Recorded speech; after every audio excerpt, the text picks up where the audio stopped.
मोहम्मद खान साहब ये बता दें, इस वक्त ये कहा जा रहा है कि अगर वज़ीर आज़म बनते हैं तो आप ही के नाम पर इत्तफाक होगा पार्टी के अंदर, आप गैर मुतनाज़ा शख्सियत हैं। अगर इसी तरह अपोजिशन लीडर बनते हैं तो उसमें भी आपका नाम ही बताया जा रहा है। कोई आपके पास इस तरह की कोई है तो मेरे पास कोई इतला नहीं है। मेरे लिए ये एजाज़ की बात है कि मैं इस जमात का कारकुन हूँ और सबसे बड़ा ओहदा वज़ीर आज़म के ओहदे से भी बड़ा ओहदा वो है जो आपको अपनी अवाम मुंतखब करके आपके सर के ऊपर पगड़ी वो पहना के आपके ऊपर पगड़ी सजा के आपको भेजते हैं। सबसे बड़ा इनाम वो है जो मर्दान के अवाम ने मेरे इस नातवा कंधों पे और नाचीज़ के सर पे जो इज्जत रखी है, मैं इस काबिल नहीं हूँ। अगर इमरान खान आप पर एतमाद करते हैं, जो खान साहब का हुक्म होगा वो करेंगे। आज़ाद उम्मीदवार एमक्यूएम के साथ शामिल होने का जो ऑप्शन है उस पर गौर किया कोई नहीं? देखिए, मैं किसी इम्कान को रद्द नहीं करता, लेकिन आखिरी अप्रूवल खान साहब का होगा। एमक्यूएम के साथ माजी में हमने काम किया है, हालांकि फिर बाद में जिस तरह 9 अप्रैल के बाद हुआ सब कहानी आपके सामने मौजूद है, लेकिन फिर भी एक जमहूरी जमात होने के नाते हमारी जिम्मेदारी ये है कि हम इंगेज तमाम पॉलिटिकल फोर्सेस को करें। बाकी फैसला फिर खान साहब का है और कोर कमेटी मशावरत से इस पर फिर अपनी फैसला करेगी। अच्छा सर, ये बताइएगा कि इस वक्त जब पीटीआई माजी में भी मुश्किलात का शिकार रही है, आज भी इलेक्शन जीतने के बाद भी मुश्किलात हैं पीटीआई के लिए, क्या समझते हैं आप तरजीह देंगे हुकूमत पे अपोजिशन में, तगड़ी अपोजिशन में बैठने को? देखें, मुल्क की खिदमत तो हुकूमत में आके ज़्यादा होती है। अगर कोई हम ख्याल लोग हमसे मिलते हैं और माहौल बनता है तो इंशाल्लाह हुकूमत में आना मेरी तो ख्वाहिश है कि खान साहब खुद लीड करें और वो वज़ीर आज़म की कुर्सी पर बैठें।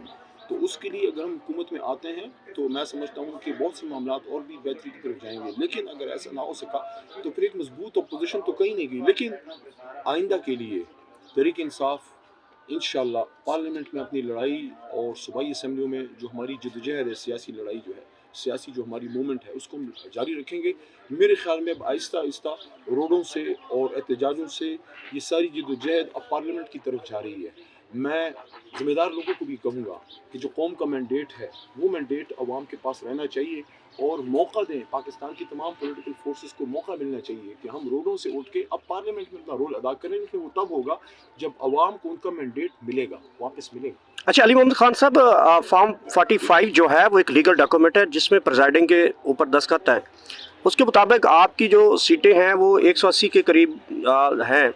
तो अगर आपको ये मैंडेट नहीं दिया जाता तो पाकिस्तान तहरीक इंसाफ दोबारा कोई लॉन्ग मार्च का सोच सकती है, रोड्स पे आकर एहतजाज कर सकती है इस तरह? लॉन्ग मार्च की तो अभी कोई बात ऑन कार्ड्स नहीं है, कोर कमेटी ने इस पर कोई फैसला नहीं किया, ना मैं समझता हूँ वक्त किसी लॉन्ग मार्च के लिए मुनासिब है। अभी हमें पार्लियामेंट में जाना है, जहाँ जहाँ मसले हैं, जिन जिन जगहों पे रिगिंग हुई है और कुलम खुला 45 फॉर्म 45 के अगेंस्ट फॉर्म 47 वो दिए गए हैं, वहाँ हमने अदालतों में भी जाना है और वहाँ पीसफुल सिटिंग या पीसफुल एहतजाज। लेकिन पूरे मुल्क में लॉन्ग मार्च मेरे तो ख्याल में कोई ऐसा मेरे जहन में तो कोई चीज़ नहीं है और कोर कमेटी में भी ऐसी कोई चीज़ अभी डिस्कस जो है वो नहीं हुई। इस वक्त हमें अपना भरपूर फोकस करना है कि हम मरकज़ में, पंजाब में, पश्तूनख्वा में अपनी हुकूमत बना सकें। मौलाना फजल रहमान की एक वीडियो बड़ी वायरल हो रही है और वो कहते हैं कि जी हमने माजी में भी एस्टेब्लिशमेंट में उन्होंने 2 बंदों का नाम लिया, बाजवा साहब और फैज़ अबीद के साथ हमने निपटा हुआ है और मौजूदा के साथ भी निपट सकते हैं। तो आप समझते हैं किस किस्म की धमकी है जब रिजल्ट अभी तक अनाउंस नहीं हुए थे? फजल रहमान साहब से तो उनकी अपने अवाम ने निपट लिया है, ओडी खान से बंद वगैरह से फारिग हो गए। मैं पूरी कौम को कहूँगा कि फजल रहमान साहब के लिए दुआ करें कि अल्लाह ताला जो है इस उम्र में वो रास्ता। अचारिया दौर से जो इंडिपेंडेंट एक ने पीटीआई बेस ने पार्टी छोड़ी है, उसको क्या पैगाम देना चाहेंगे आप? उसको ये कहूँगा कि हर इंसान की एक मुसलमान की एक ज़बान होती है और ये क्या आपने मतलब एक सीट के लिए जनाब आपने अपनी सियासत का कला कमा किया। अवाम जो है, अवाम आप अपने हल्के के अवाम को कैसे फेस करेंगे? दूसरा, आपने हल्फ लिया था, हल्फ आपने दिया भी था और आपने इलेक्शन कमीशन में हल्फ दिया है कि मैं पीटीआई के मेंबर के तौर पर इलेक्शन लड़ रहा हूँ। आप तो 62-63 में आते हैं, इन चीज़ों को हम अदालतों में लेके जाएंगे इंशाल्लाह। खान साहब ने कहा था कि 2/3 मिली तो तब हम हुकूमत बनाएंगे, लेकिन अगर एमक्यूएम या किसी और पार्टी के साथ शामिल होते हैं फिर तो सिंपल मेजॉरिटी होगी। तो खान साहब ने कहा 2/3 मिली तब करेंगे, वरना हुकूमत नहीं करेंगे। इसके हवाले से क्या थोड़ा सा कबल वक्त है। मैं समझता हूँ कि खान साहब इस पे फाइनल अथॉरिटी हैं, लेकिन इसको पूरी तरह इस पे डिबेट होने के बाद इस पे हतमी फैसला करेंगे।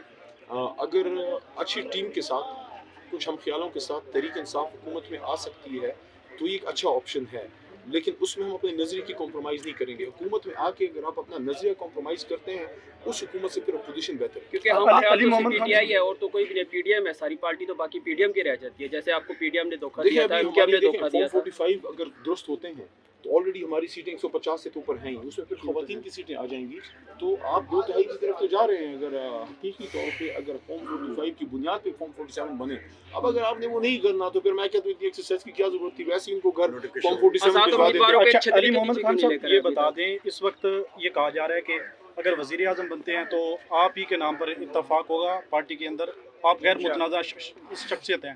اگر اسی طرح اپوزیشن لیڈر بنتے ہیں تو اس میں بھی آپ کا نام ہی بتایا جا رہا ہے. کوئی آپ کے پاس اس طرح کی ہے تو میرے خبر ہے؟ پاس کی کوئی اطلاع نہیں ہے.